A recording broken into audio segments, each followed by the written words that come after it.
आम्ही किल्ले स्पर्धा भरवली याच्या मागचा उद्देश हाच होता की मुलांनी मोबाईलमधून बाहेर पडावं आणि थोडे मातीतले खेळ खेळावेत आणि छत्रपती शिवाजी महाराजांची संस्कृती आपण जोपासत असताना असे किल्ले बांधणी होत असताना एक प्रकारे मॅनेजमेंट स्किल त्यांच्यामध्ये डेव्हलप होत असतं. कारण का एक जण माती आणतो, कोणी दगड आणतो, कोणी ह्याचं डिझाईन बनवतो. व्यवस्थापन कौशल्य जे आपण म्हणतो ते आपल्या संस्कृतीमधनं आपोआपच तयार होत असतं.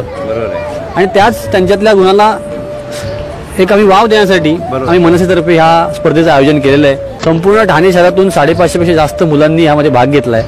550पेक्षा जास्त ग्रुप्सनी यात भाग घेतला आहे. गेले 4 ते 5 वर्ष किल्ला स्पर्धा आयोजित करतोय. पुढच्या वर्षी आणखी मोठी स्पर्धा होईलच. खूप चांगला प्रतिसाद मिळाला आहे, त्याबद्दल मी तुम्हा सर्वांचा खूप खूप आभारी आहे. धन्यवाद. असंच तुमच्याकडनं दरवर्षी नवीन नवीन किल्ले बांधणी होऊ द्यात आणि लोकांना अपरिचित किल्लेसुद्धा माहिती पडू द्यात. जय शिवराय.